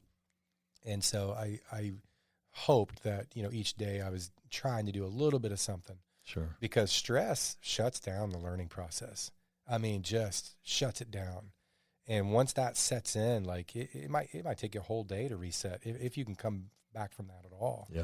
So I don't know how much I helped, but I wanted to try each day to be like, hey, everybody, we're going to be okay. We're going to get through this, you know. And the more stressed we are, the less, you know, we're going to be able to actually do what we're here to do. Yeah. Last thing about Monterey and DLI, just because I'm curious, and I really loved my time there. Did you do anything fun in California while you were there? Oh, yeah. What kind of things did you do or see? We'd go up to San Francisco and see Giants games. We did a whale watching tour. We did a couple other out on different boats in the bay there. We joined the aquarium. We were like, nice. You know, members of the Monterey Bay Aquarium there, That's which great. was just like, Yeah, that's like a hidden gem, and It is. across the country. Incredible. I've never seen anything like that. yeah, We fell in love with the Big Sur coastline. Sure. One of our favorite state parks was Garapata State Park, which is in that whole chain of parks there in the Big Sur National Seashore. So we'd spend Sunday mornings out there on Garapata, yeah. just enjoying how beautiful and how amazing that part of the country is. You know, the temperature's mild all year round. Yeah. Even That's kind of a great. little chilly. Mm-hmm. You know, all year round. The water is always freezing. So we didn't get in the water too much. Sure. But, yeah, we got up to wine country, you know, while we were there and saw Good. Sonoma. And Good. we loved it. I remember my wife saying, you could have been stationed here this whole time? Why are we just now being stationed here? And I'm like, babe, that's not how it works. No, this is not like a duty station where like Marines get stationed. Like you only come here for DLI or the Naval Postgraduate School. Yeah. And Yeah. of course, I wasn't doing Naval Postgraduate School. I was doing Korean Command and Staff College. So And that Santa Cruz thing didn't work out. yeah, Thanks to the general. that didn't work out. You know, but man, was he right about 7th Marines. I will say that. He was right about 7th Marines. So we'll skip ahead just a little bit, just for the sake of time, Mike. Yeah. Tell me about the end of your Marine career. Yeah, well, you know, I mean, after that platoon commander time and infantry battalion logistics officer with 2nd Battalion, 7th Marines, the Afghanistan deployment, that then led into a Marine Expeditionary Unit deployment where we all went on ship and floated around the Western Pacific and participated in different exercises. I went to school. Then I taught for 3 years in North Carolina, then went to Monterey and Korea for command and staff. And then I got orders to Hawaii. And I mean, this is after 15 years of telling my wife, we're never going to Hawaii. Stop asking me about Hawaii. We're never going to Hawaii. We went to Hawaii. And oh my gosh, paradise. Loved Hawaii. Loved the aviation unit that I was a part of. Because, you know, I'm a ground guy. I'm a ground logistics officer. But I got to see that aviation side of it and learned so much, formed some great friendships during that time. And at the tail end of that tour, got selected for Lieutenant Colonel and got selected for command of Combat Logistics Battalion 6 in North Carolina, Camp Lejeune. So we left Hawaii. It hurt leaving Hawaii, but we were excited to go to North Carolina where I was going to get the chance to command a battalion. Yeah. And so CLB 6 was kind of, you know, capping off my career of, you know, I skipped over my company commander time because it was at the schoolhouse. So it was a little different. It wasn't a deploying unit or a fleet unit, but I did get a chance to command a company there in the instructional environment in a training command. But that was very formative for me. Platoon commander time, company commander time. In Hawaii, I got to command a detachment during my time out there, and now here I am, a battalion commander. And as I was considering what came next, it just kind of occurred to me that I didn't feel like, and I'm sure there's colonels and generals that'll tell you, you were wrong, man. You that's not true. But for me, I felt like I don't know that I'm going to get the chance to be as close with the Marines that I've gotten the chance to serve with, get to know, be a part of their lives, be involved in training and development and just the friendships. I just felt like, well, everything after battalion command, because it was hard in battalion command to really be as involved as you want to be because there's a company commander there. Who's like, hey, man, get out of my company space. Natural man. Distance there. Yeah, I'm trying to do my thing and develop my leadership ability. So you're like, oh, I'll leave you to it. Yeah. So I just kind of saw the writing on the wall where it's like, okay, you know what? I think I did what I came here to do. Yeah. And it was around that time that my father-in-law said, hey, Mike, totally respect what you've done as a career in the Marine Corps. And I know you might serve another 10 plus years, but if you decide to retire, would you be willing to consider coming back to St. Charles and helping keep the heating and cooling company in the family and in business going? That's cool. And so Beth and I talked about it, and we decided that's going to be the next calling, the next season of our life is once we retire. I let the boys graduate high school, but now we're back here and going to keep the family-owned heating and cooling company. That's place fantastic. That I started. That's great. The place that I started all those years ago. We're going to keep that thing going and in the family. And my brother-in-law, Jonathan Leiber, I'll be supporting him. And that's exactly what I've always been called to do, is find a way that I can serve and support in some capacity. So sure. It'll be in a heating and air conditioning uniform now, but I'm just thrilled to have the opportunity to do it. Yeah. Be back here in St. Charles, now going to be running a small business and hopefully doing a lot of the same things, just in a slightly different capacity. What a cool, I love the bookends in your life, Mike. Your dad, for whatever reason, decides to send you a link about the Marines that starts this trajectory. And then the twilight of your career is approaching. You're not quite sure where you're going to go next, and your father-in-law decides to reach out to you. Hey, I'd like you to come back if you're willing to do it. Just beautiful bookends of your Marine career. Thank you for thank you for explaining your Marine career and talking about it and going into detail. There is so much that we could talk about. That's kind of the issue with guests like you, Mike. There's so much material. Let's do this, because I really want to get into some of these things before we have to close. I want to start by saying this, because I find this interesting. In an article that you wrote, you pointed out that the Marine Corps still advises that young Marines, read the Marine Leader's Guidebook on Resilience, which, oddly enough, is written by a former governor of this state, Eric Greitens. And you reference in your article, which I think, it's a sensible thing to do, there's no reason to try to avoid it, that Governor Greitens, as we know, was relieved of his command, I guess you could say, had to resign as governor for sexual assault allegations. Not really the kind of person that I think you want to highlight as a leader for your military service members. That is a highlight of the title of your article, Rebuilding Marine Corps' Resilience. From what I read of that article, and I referenced it earlier, Marines don't quit, we adapt, we overcome, we maneuver. The second part of that quote is, but when it comes to how we teach resilience, we're stuck. Give me a synopsis of what's wrong right now with resilience in the Marines. Well, you touched on two things there, and I know we are short on time, so I'll try to be quick and to the point. The first one I would say is that, and I'll just speak from my own experience, but I think other people would agree it's true for them too. The actual activity of being resilient has everything to do with being flexible and adaptable. And the idea of being steadfast and holding a hill is a cultural, sexy notion of what resilience looks like, but it's not actually what resilient people do. And what's not lost on me is kind of ironic is actually the Marine Corps' warfighting philosophy agrees that it's flexibility and adaptability that enables us to maneuver, avoid an enemy strength, and bring down an enemy system of command and control. Why is it then that we push so hard these notions of take and hold the hill, do not budge, do not move, take the hit, and keep taking it? And someday, you'll still be standing there. It's a Rocky Balboa mindset. And I love the Rocky metaphor because it sums it up perfectly. In Rocky 1, he stands toe-to-toe with Apollo, gets his face blasted in.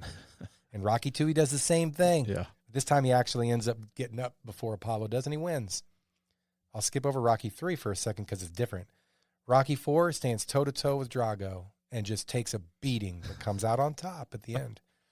In Rocky 5, Rocky has traumatic brain injury and is forced into early retirement because that's what happens whenever you just stand toe-to-toe and take it. Sure. That's the consequences of that. That's the fruit of that. Rocky III is different. Rocky III, he loses his title. His manager dies. He's at the lowest point in his life. And his friend comes alongside of him and says, you cannot stand there toe-to-toe and fight this guy. He's going to blast you. He's going to knock you out again. I'm going to teach you a new way. You need to change your fighting style in order to avoid getting punched by this guy and come at him with a new method of speed and agility and flexibility and these things. It sums it up perfectly. Yeah. Rocky III is a message of resilience. The other Rocky movies are an American culture of machismo that infects a lot of our organizations. Sure. And that's what I would say is number one. Resilience is about your ability to change and adapt. It's not a test for how long you can hold that position and not budge.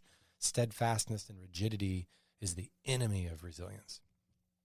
The second part of that is that moral authority plays a vital role in giving Marines permission to be flexible, because sometimes being flexible feels like you're violating a commitment you made. And it can feel that way. Hey, I need to change something. You know, it's hard to raise your hand and say that. Yeah. I'm not able to hold this anymore. I need to change. That feels like maybe you're doing something wrong because the culture makes you feel that way. Sure. Only a moral authority can create the kind of environment of trust and permission that lets a Marine know it's okay for you to ask for a change. Now, we all know there are times where you do have to be steadfast, no doubt.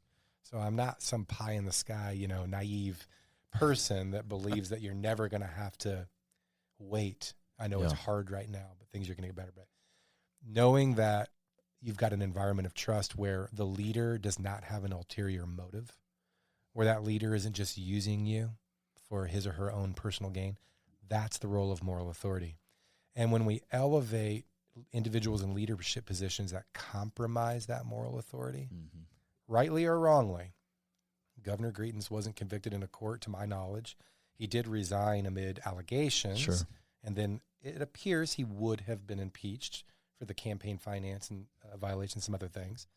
But the reality is now there is a chip in that armor of a moral authority where subordinates are going to wonder if there's an ulterior motive. Yeah. And if your team worries about that or wonders about that, they will not raise their hand and speak up and say, we need to change something.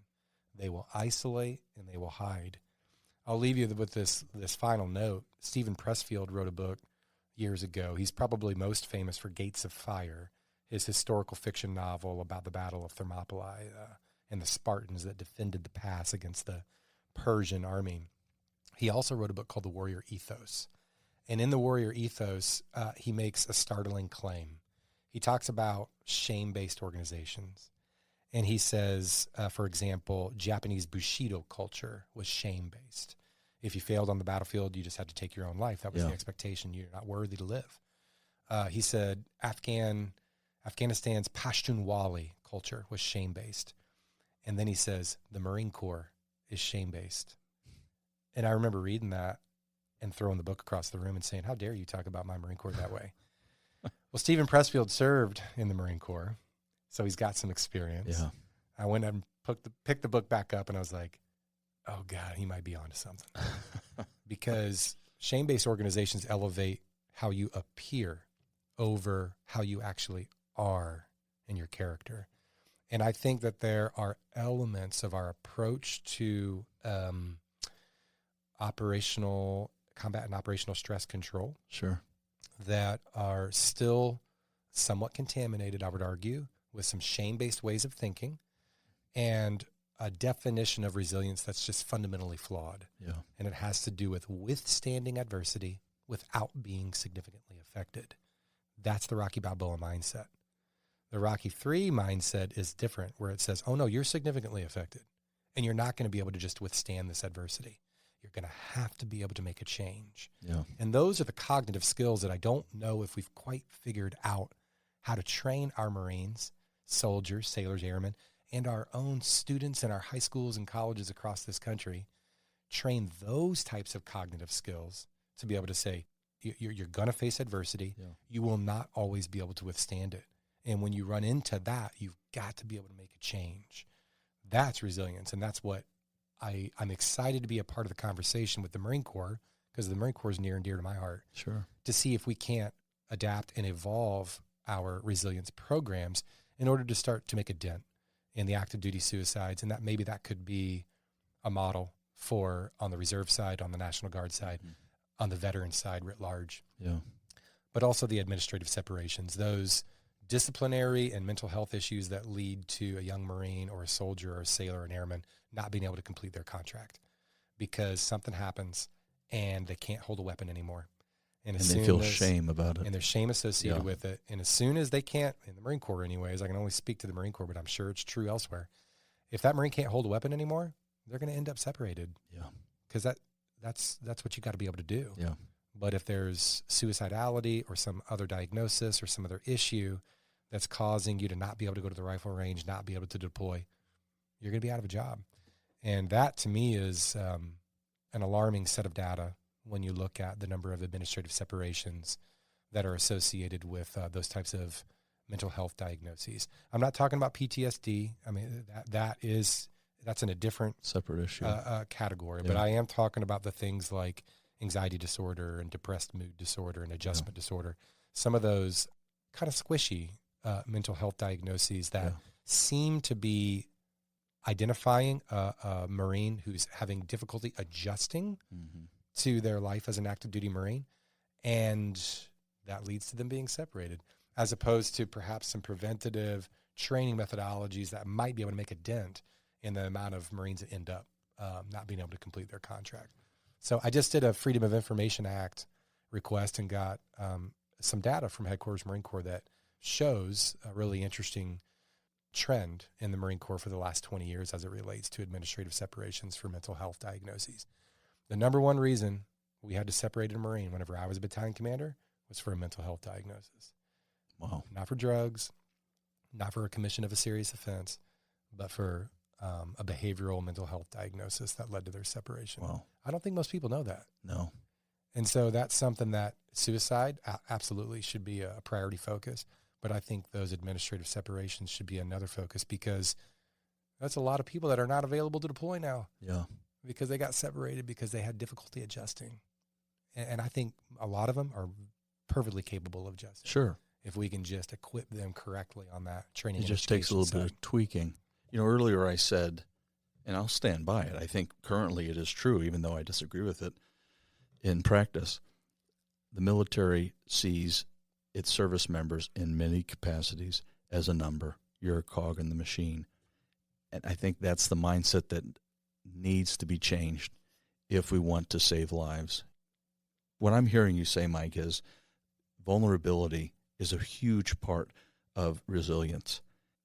If you refuse to be vulnerable, if you refuse to admit that you will not be able to climb every peak, because no one can, if you're adamant that you can, and it doesn't matter how many times you get punched by Drago, you're gonna keep climbing that peak.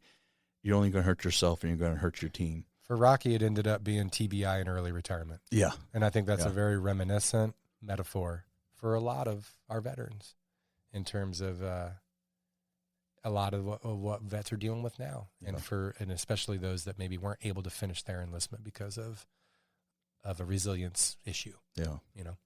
I wonder why they went from Rocky 3 being a great picture, and then they reverted back. I don't know. Who knows? Hey, like I said, it's a cultural part. It's Americanism. It's the American image, and it's so attractive. Yeah. On the surface. Yeah, it makes for a great story. It seems right. It seems correct, but steadfastness is only valuable in service of flexibility. One of our favorite military theorists in the Marine Corps is actually an Air Force colonel named John Boyd. He had several lectures that he would give, and he wrote, a couple of those have become kind of treatises that got published after his death. One of the things that he wrote, or maybe it was in one of his lectures, is he said, a pilot does not seize and hold a cloud, and a ship's captain does not seize and hold a wave. Instead, they maneuver through that space. And in the same way on the ground, we should think about ground operations as space to maneuver, not specific objectives to seize and hold because we can. Yeah. And I thought that was such a great metaphor and applies so well to that subject of cognitive maneuver in general. You know, if I'm being taught to maneuver on the ground, if a pilot can be taught to maneuver in a dogfight against an adversary, if naval tactics can think of the sea as maneuver space, then we can do the same thing in the cognitive domain. And we can think about our cognitive existence, our thoughts, the way we think about our thoughts, the way we think about ourselves, the way we think about our circumstances, the branch we serve in, the combat scenario that we're in or we're just in. Yeah. We can learn to maneuver through that space to gain an advantage and to shape the environment for our own well-being and our own benefit. I don't know that we're teaching that anywhere. And frankly, if you were to say, all right, Mike, where's the curriculum? I don't know that it exists. But maybe on that spiritual side of the house, in that spiritual fitness domain, that's probably where you would need to start in order to put together a curriculum like that. I'm glad you mentioned that because I want to end with that in just a moment. If our listeners are interested, which I don't know how you couldn't be from this conversation, if you're interested in hearing more from Mike, he's been a guest on the Wantrepreneur to Entrepreneur podcast. He's also been a guest on the New Mission Career Transition, which that one was hosted by someone that you went to the platoon leader course with. Yeah, me and Chris Caprillion. That's really cool. Went to officer candidate school together. Yep. That's fantastic. Well, hey, Mike, this is my last question, and you prefaced it perfectly. Earlier you mentioned church off of Harvester. I used to live in Cottleville, so I would see that church all the time off of 94. Yeah. And you've talked a little bit about the importance of faith in your life. At the end of the day, as a 20-year Marine officer who served bravely and selflessly and compassionately, I would argue, what role did faith have in your success as a Marine? One of the most influential books that I've read was Viktor Frankl's Man's Search for Meaning. And if you haven't read it, I highly recommend it. He is a Holocaust survivor. Though I don't believe he was a religious man, he recognized while he was in a concentration camp the importance of understanding meaning behind suffering. And he concluded in his book that there is purpose in suffering. And we don't normally think of purpose that way. Like, finding purpose in my life is generally more associated with career success or having kids or something like that. I wouldn't normally look to suffering as a way to find purpose in my life. But Viktor Frankl concluded after his experiences, no, there's purpose in suffering. And the requirement, though, is to find and understand the meaning behind it. And he even went as so far to say, sometimes you need to even create that meaning. Now, not to get too philosophical on it, I would argue that a life of faith is one that enables an individual to say, I'm going to look for opportunities to create and generate meaning out of the experiences in my life. Storytelling is a huge part of that, by the way, which is a great connection to your all's mission here. It's hard sometimes to know the meaning or the purpose behind suffering. I would say that one of the benefits of a life of faith is one that says, because you're choosing to look for it, you are primed to find it. Jesus had a great saying in the New Testament when he said, if you seek, you will find. Search and you'll find it. Knock and the door will be answered. The thing that you're searching for, you will find it. And so it kind of puts the onus back on us to say, what exactly are you searching for? Because if you're searching for purposelessness or meaninglessness, you're going to find that. But if you can prime yourself, I would argue through a life of faith that says, I'm primed to be looking for purpose. I'm looking for meaning in this. Whether I can prove it to you or not, I'm going to generate it through the creative act. Because what could the image of God in us be if not the ability to create? And so that to me that's a kind of life I want to live. That to me is a life of faith. It's not necessarily religious, but it's looking to those individuals that have set a course and set an example. I look to Jesus, who set a course and set an example of a life that is absolutely committed to saying, one thing's for sure is I can tell you there's meaning behind this. That bears good fruit in our lives. And so that for me has been a big part of, I believe, what's helped me process my experiences in a way that has borne good fruit in my life. You know, my platoon in Iraq prayed together every mission. And I always said, hey, this is voluntary. You don't got to come pray. You know, we're just going to say a quick prayer. It's just a calibration. We're just going to calibrate our minds towards faith before we step off. No one has to. I'll be over there after the brief. And sure enough, I'd walk a ways over there, and I'd expect to be by myself every time. Every single one of my Marines joined me. Wow. And I'm not saying that like, oh, therefore. Sure. Yeah. Sure. I'm just saying that primed us to seek and find meaning in what we were going through. I couldn't agree more with what you've said, Mike, and you said it perfectly. It's been a joy for me to be able to speak with you. I really appreciate you adapting with me, not having Jason here. Yeah, man. I think we adapted pretty well. We did. Thanks for letting me ramble so long. Oh, no. The honor is all mine, Mike. It's a joy to hear just how positively you can reflect on your 20-year career as a Marine. You know, something I wanted to mention just briefly is I was Googling, it's going to sound silly, I was Googling famous Marine generals, and Chesty Pooler came up, and Jim Mad Dog Mattis came up, just as some examples. And I bring those two gentlemen up because even when I was a child, before I joined the Army and became a service member myself, when I thought of the peak of military excellence, you think of a Marine officer. I think you fit that mold, Mike. It's a real pleasure to have you. Please come back to the museum. Check us out again. Will do. I've really loved welcoming you to the museum tonight. And this has been an episode of Operation Insight. Thank you so much for joining us. Thanks for having me.